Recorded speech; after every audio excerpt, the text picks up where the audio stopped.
Սիրելի հայրենակիցներ, հարգելի գործընկերներ, Հայաստան խմբակցության կողմից ներկայացվել է հայտարարության նախագիծ։ Հայտարարության նախագիծը վերաբերում է Հայաստանի Հանրապետությունում առկա քաղաքապետարների եւ նրանց խախտած իրավունքների վերականգնմանը։ Հայտարարության մեջ ֆիքսում ենք, որ Հայաստանի Հանրապետությունում արձանագրվող ժողովրդավարության հետընթացը, որի բաղկացուցիչ մասն են կազմում խոսքի, խղճի, հավաքների, ազատությունների կոպիտ ոտնահարումները, ԶԼՄ-ների հանդեպ ճնշումները, շինծ ու քրեական գործերը, քաղաքական այլ հայացքներ ունեցող գործիչների եւ քաղաքացիների նկատմամբ, ընտրովի արդարադատությունը, կոռուպցիայի ահագնացող մակարդակը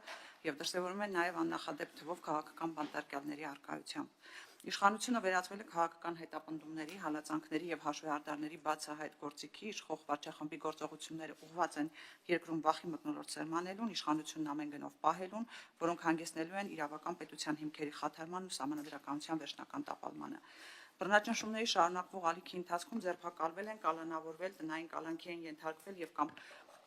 անարդար դատավճիռներով դատապարտվել են հայաստանյաց առաքելական Սուրբ եկեղեցին ներկայացնող arczepiskopոսներ, հոգևոր սպասավորներ եւ ծառայողներ, հայրենիքի պաշտպանության գործում իրենց կյանքը նվիրաբերած ծառայողների ընտանիքների անդամներ եւ կամ հարազատներ, ընդդիմադիր քաղաքական կուսակցությունների ղեկավար մարմինների եւ երիտասարդական միությունների անդամներ, քաղաքական եւ քաղաքացիական գործունեություն իրականացնող եւ կամ իշխանություններին քննադատող անձինք, հասարակական եւ բարեգործական գործունեություն իրականացնող անձինք, Հայաստանի Հանրապետության եւ Արցախի Հանրապետության ազգային ժողովների падգամավորներ, համայնքների ղեկավարներ, ավականիներ եւ տեղական ինքնակառավարման մարմինների աշխատակիցներ։ Ազատությունից զրկված վերնշված բազմաթիվ քաղաքացիները համաձայն ԵԽԽՎ 2012 թվականի թիվ 1900 բանաձևով սահմանված չափանիշների ամբողջությամբ համապատասխանում են քաղաքապետարանի կարգավիճակին։ Ես չեմ ընթերցի 1900 բանաձևով նախատեսված չափանիշները, կարծում եմ բոլորը ծանոթ եք այդ չափանիշներին։ Եվ ելնելով վերոգրալից աներկբա արձանագրում ենք, որ բազմաթիվ քաղաքացիներ զրկվել են ազատությունից կամ հետապնդվում են ոչ թե հանցանքի, այլ իրենց գաղափարների, խոսքի եւ դիրքորոշման համար, որոնց առնչությամբ առկա են խնդրական եւ տարբերակված մոտեցումներ։ Ոստի հաշվի առնելով վերոնշյալը, լրջագույն մտահոգություն արտահայտելով Հայաստանի Հանրապետությունում ավտորիտարիզմի կտրուկ աճի եւ երկրում սահմանադրական, քաղաքական եւ մարդու իրավունքների լիակատար ճգնաժամի հեռանկարի կապակցությամբ վերահաստատելով այս եւ այլ քաղաքական հետապնդումների առնչությամբ տրվող գնահատականները, հավատարիմ մնալով Հայաստանի Հանրապետության քաղաքացիների առջև ստանձնած առաքելությանը եւ Հայաստանի Հանրապետության ստանձնած միջազգային պարտավորություններին, առաջնորդվելով ԵԽԽՎ վերաժողովի հաստատումներով, որ ներառում է քաղաքապետարներին անհապաղ ազատ արձակելու պարտադիր կոչ, Հայաստանի Հանրապետության ազգային ժողովը արձանագրում է, որ քաղաքական հետապնդումներ իրականացնելու նպատակով դատական եւ իրավապահ համակարգերի օգտագործումը հակասում են ստանձնած միջազգային, այդ թվում որպես Եվրոպայի խորհրդի անդամ պետության պարտավորություններին, փաստում է, որ տեղի ունեցողն անմիջականորեն հրահրվում, ուղղորդվում եւ համակարգվում է երկրի բարձրագույն իշխանության ներկայացուցիչների կողմից, ինչը խարխլում է երկրի սահմանադրականության հիմքերը, քայքայում է հանրային վստահությունը, խեղում է արդարադատության համակարգը եւ կազմաքանդում է իրավական պետության հիմքերը, որոնք ինքնին մարդու եւ պետական իշխանության դեմ ուղղված հանցագործություններ են, իր լիակատար համերաշխությունն է հայտնում բոլոր քաղաքապետարներին, քաղաքալացյալներին եւ նրանց ընտանիքներին, պահանջում է դատարանների անկախության ապահովում, ընդդիմադիր գործիչների նկատմամբ իրականացվող հետապնդումների դադարեցում, բոլոր քաղաքապետարների ազատ արձակում, հրավիրում է Եվրոպական միության, Եվրոպայի խորհրդի, ԵԱՀԿ-ի, ՄԱԿ-ի մարդու իրավունքների գերագույն հանձնակատարի, միջազգային իրավապաշտպան կազմակերպությունների,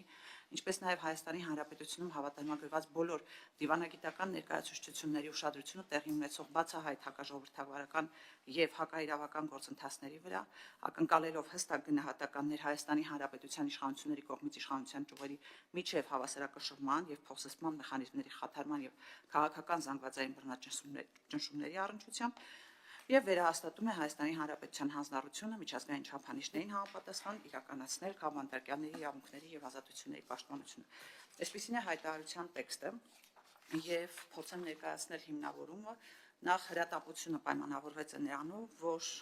Հայաստանում օրեցօր ահագնանում են բռնաճնշումները, այն ժամանակ երբ մենք պատրաստում էինք այս հայտարարությունը, դրան զուգահեռ ելի տեղի էին ունենում քաղաքական նկատառումներով եւ ենթատեքստով կալանավորումներ, եթե ես փորձեմ այսպես թվարկել այն մարդկանց, ովքեր ենթարկվում են քաղաքական հետապնդման եւ նաեւ կալանավորված են քաղաքական դրդապատճառներով, կարծում եմ շատ երկար ժամանակ կխլի, այս պահին քրեական հետապնդման են ենթարկվում 60-ից ավելի Հայաստանի Հանրապետության քաղաքացիներ, Ընդ որում քրեական հետապնդման են ենթարկվում հենց 19:00 բանաձևով սահմանված առաջին չափանիշի հիման վրա, այսինքն կալանավորումը իրականացվել է մարդու իրավունքների եվրոպական կոնվենցիայի եւ նրա արձանագրություններում արտացոլված հիմնարար երաշխիքների, մասնավորապես մտքի խղճի, կրոնի ազատության, արտահայտվելու եւ տեղեկատվության ազատության, հավաքների եւ միավորումների ազատության երաշխիքներից որը մեկի խախտում։ Մենք ունենք կալանավորված arczepiskopos, խոսքը Միքայել arczepiskopos Ալջապահյանի մասին է, ում նկատմամբ արդեն կա իհարկե առաջին ատյանի մեղադրական դատավճիռը եւ նշանակվել է պատիժ 2 տարի ազատազրկման ձևով, որին ոչ միայն կարելի է անվանել քաղբանտարկյալ, այլ կարելի է անվանել խղճի բանտարկյալ, որովհետեւ մենք տեսնում ենք, որ վերջինիս կալանավորումը պայմանավորված է եղել իր կողմից կատարված արտահայտությունների հետ, որ որևէ կերպ որպես կոչ որակել հնարավոր չէ։ Մենք տեսնում ենք Բագրատ arczepiskopos Գալստանյանին եւ մնացած 17-ին, ովքեր անցնում են ահաբեկչության վերաբերյալ գործով, այստեղ կան բազմաթիվ կալանավորված անձինք եւ ընդ որում պետք է եւս մեկ անգամ հաստատեմ, որ կալանավորման համար ներկայացված փաստարկները եւ նաեւ որոնք որպես ապացույց ուսումնասիրվելու են նաեւ դատարանում խիստ կասկածի տեղիք են թողնում անաչառ դիտորդի մոտ եւ թերևս այստեղ եւս մեկ մտահոգության մասին պետք է խոսեմ այս գործի հետ կապված ցավոք սրտի պետք է արձանագրեմ որ ազգային ժողովի ամբիոնը պետական պաշտոնատար անձանց կողմից օգտագործվել է սուտ կամ կեղծ ինֆորմացիա տարածելու համար ազգային ժողովի ամբիոնից դատախազի կողմից ներկայացված փաստական հանգամանքները ամբողջությամբ կոտրվում են պաշտպանական կողմից բերված հիմնավորումների հիման վրա, իսկ ազգային ժողովում քննչական կոմիտեի ղեկավարը հայտարարություն արեց, որ արկա է ահաբեկչության պլան ձեռքով գրված փաստաթուղթ, մինչդեռ գործի նյութերում այդպիսի փաստաթուղթ նույնիսկ գոյություն չունի, սա հասարակությանը մոլորության մեջ գցելու հերթական փորձը կարելի է դիտարկել։ Կալանքի տակ են գտնվում Գյումրում անհնազանդության ակցիային մասնակցած 23 Հայաստանի Հանրապետության քաղաքացիներ, 3-ի բանտային կալանքը փոխվել է այլ խափանման միջոցով։ Կալանքի տակ են գտնվում լրագրողական եւ այսպես բլոգերական աշխատանք կատարելու ընթացքում իրենց կարծիքը հայտնած Վազգեն Սաղաթելյանը երև Նարեկ Սամսոնյանը, Դավիթ Համբարձումյանն է ազատազրկման ենթարկված, կալանքի տակ են գտնվում զոհված հայրենիքի համար զոհվածի ծնողներ, կալանքի տակ են գտնվում նաև համայնքի ղեկավարներ, այնպես որ եթե այսպես փորձենք թվային կերպով ներկայացնել, գրեթե 40 անձ այս պահին գտնվում է կալանքի տակ։ Այստեղ ուզում եմ առանձնացնել նաև Լիդիա Մանթաշյանին, որովհետև 3 դատարանը որոշում կայացրեց եւս 3 ամսով Լիդիա Մանթաշյանի կալանքը երկարացնելու, Լիդիա Մանթաշյանին միանշանակ կարելի է դիտարկել որպես քաղաքական բանտարկյալ, որովհետև ԵԽԽՎ 19:00 բանաձևի համաձայն կտեսնենք, որ ակնհայտ խտրական վերաբերմունք է իր նկատմամբ եւ նաեւ կալանքը